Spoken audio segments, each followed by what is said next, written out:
माता की, भारत माता की, भारत माता की। सन्माननीय उपमुख्यमंत्री श्री एकनाथराव शिंदेजी, मंत्रिमंडळातील आमचे सर्व सहकारी, माननीय अध्यक्ष महोदय, या ठिकाणी उपस्थित सर्व मान्यवर आणि उपस्थित भगिनी आणि बंधूंनो, मी अमृता फडणवीस आणि दिव्येश फाउंडेशन या दोघांचंही अतिशय मनापासून अभिनंदन करतो की आज 26/11 ज्या घटनेला 17 वर्ष उलटून गेले, पण आमच्या मनावर त्या घटनेचा परिणाम मात्र आजही आहे आणि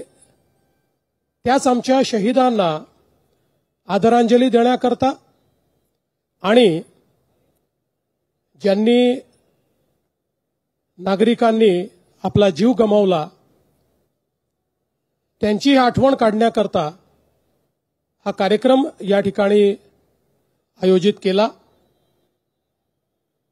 आणि सोबतच आपल्याला कल्पना आहे की पहलगाममध्ये देखील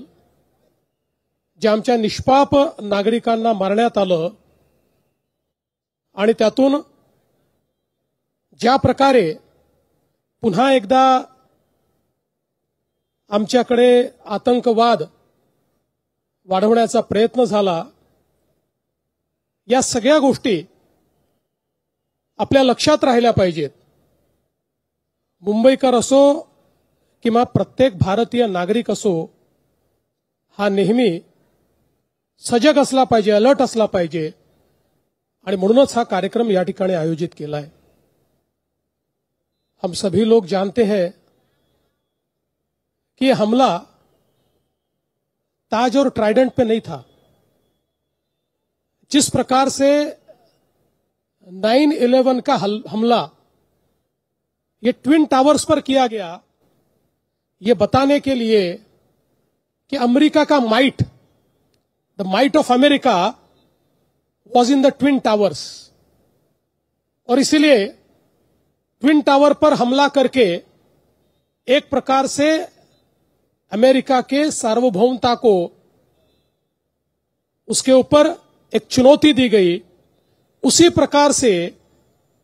ताज या ट्राइडेंट ये केवल होटल नहीं थे, यहां पर इंटरनेशनल कम्युनिटी रहती थी, यहां पर काउंसिलेट्स के लोग रहते थे और मुंबई जो भारत की आर्थिक राजधानी है, उस आर्थिक राजधानी को चुनौती देने के लिए एक एक टारगेट इस प्रकार से चुना गया था कि जिससे दुनिया को यह बताया जाए कि हां, हमने भारत पर हमला किया है। यह हमला मुंबई पर नहीं था, यह होटल पर नहीं था, यह हमला भारत की सार्वभौमता पर था। यह हमला एक हमको चुनौती थी। उस समय इस हमले के बाद अगर उस चुनौती को हम समझ लेते और शायद उस समय ऑपरेशन सिंदूर जैसी हिम्मत हम दिखाते, तो आज हमारे ऊपर हमला करने की हिम्मत कोई नहीं करता। लेकिन उस समय हम लोगों ने वो हिम्मत नहीं दिखाई, पर पहलगाम में जब हमारे बहनों का सिंदूर पोंछने की नापाक कोशिश की गई, तो उसके बाद जिस प्रकार से प्रधानमंत्री जी ने बहुत स्पष्ट शब्दों से कहा कि टेरर और टॉक्स ये साथ में नहीं हो सकते, और हमारी सेना को एक प्रकार से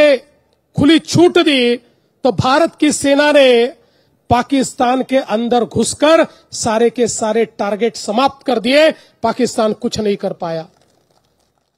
और एक प्रकार से ऑपरेशन सिंदूर के माध्यम से भारत की ताकत, भारत की क्षमता ये दुनिया ने देखी और आज दुनिया ये मानती है कि भारत एक बदला हुआ देश है, भारत एक मजबूत देश है। लेकिन ये लड़ाई समाप्त नहीं हुई, क्योंकि अब पाकिस्तान जैसा देश ये जानता है कि सीधी लड़ाई में भारत को हम पराजित नहीं कर सकते, इसलिए एक छद्म युद्ध, एक सुनो इस प्रकार का युद्ध हमारे साथ लड़ने की कोशिश करता है और फिर दिल्ली के बम विस्फोट जैसा एक विस्फोट करके फिर एक बार अपने प्रेजेंस को दिखाने का प्रयास वो करते हैं।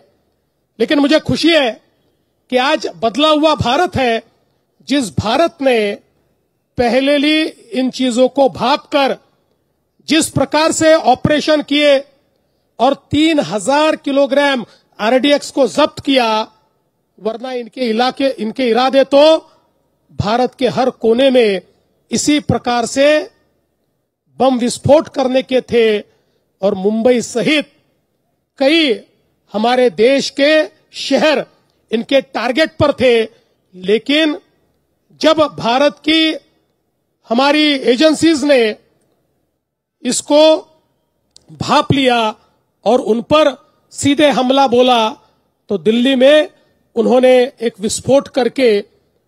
अपने प्रेजेंस को दिखाया। और इसीलिए हम ये कहना चाहते हैं कि खतरा लगातार जारी है, क्योंकि अब पाकिस्तान जानता है हमसे लड़ नहीं सकता, तो इस प्रकार से कोई ना कोई घटना करके और पूरे विश्व में अपने प्रेजेंस को दिखाने का काम और भारत के खिलाफ इस प्रकार से साजिश करने का काम वो करते रहेंगे। और इसीलिए मैं कहना चाहता हूं, हम सभी को अलर्ट होना पड़ेगा, सजग होना पड़ेगा, सभी को देश के आंख के रूप में, देश के कान के रूप में काम करना होगा और देश की जबान में हमको बोलना पड़ेगा। उसी इरादे से आज का एक कार्यक्रम यहां पर आयोजित हुआ है। मुझे बहुत खुशी है कि सदानंद दाते जी, जो आज एनआईए के चीफ है, आज उनका यहां पर सत्कार होने वाला है। इन जाबाज हमारे नायकों ने उस समय जो लड़ाई लड़ी, हमारे करकरे जी, कामटे जी, साळस्कर जी और तुकाराम ओंबळे जैसे एक हमारे जवान कि जिन्होंने अपने शरीर में तो गोलियां खा ली, लेकिन कसाब को छोड़ा नहीं, उस कसाब को फांसी तक ले जाने का काम करने वाले तुकाराम ओंबळे, ऐसे कई लोग, मेजर उन्नी कृष्णन, एपीआई मोरे, ऐसे कई शहीद, और उन शहीदों के साथ हमारे लड़ने वाले सारे लोग, और उसी में से एक लड़ने वाले हमारे सदानंद दाते जी, जिन्होंने मैडम कामा हॉस्पिटल में जिस समय ग्रेनेड फेंका गया और ग्रेनेड से वो जख्मी हुए, फिर भी पीछे हटे नहीं, जब तक वहां पर आतंकवादियों का खात्मा हुआ नहीं, वो जमे रहे और आतंकवादियों का खात्मा किया। ऐसे हमारे दाते जी का आज यहां पर स्वागत और सत्कार करते हुए हमें बहुत खुशी है। और उसी के साथ साथ जैसे शांति के लिए लड़ना भी जरूरी है, वैसे ही शांति के लिए हम समाज में सकारात्मकता तैयार करें, ये भी बहुत जरूरी है। और उसी सकारात्मकता को तैयार करने वाली श्रीमती नीता अंबानी, जो एक प्रकार से पीस एम्बेसडर के रूप में काम करती है, उनका भी आज यहां पर सत्कार हो रहा है। हमारे युवाओं को कल्चर और स्पोर्ट्स के माध्यम से एक सकारात्मक दिशा उन्होंने दी है, इसलिए उनका भी सत्कार, ये मैं ऐसा मानता हूं, एक बहुत सकारात्मक इस प्रकार की पहल है। मैं आज फिर एक बार हमारे सारे जवानों को, हमारे सारे पुलिस अधिकारियों को जिन्होंने शहादत दी है, ऐसे सभी शहीदों को नमन करता हूं और आप सभी लोगों से इतनी प्रार्थना करता हूं कि आज के कार्यक्रम से हमारा देशभक्ति का जज्बा और मजबूत होना चाहिए। कोई दीवार हमें अलग नहीं कर सकती, हम एक है तो हम सेफ है। इस वाक्य के साथ हम लोगों को आगे बढ़ना पड़ेगा,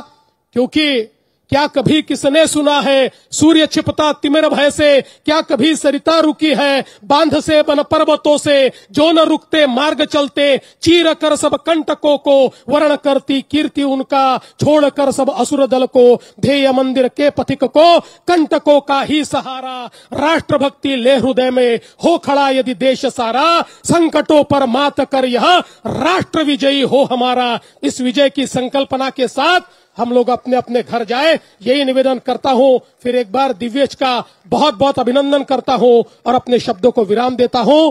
जय हिंद, जय महाराष्ट्र, भारत माता की जय।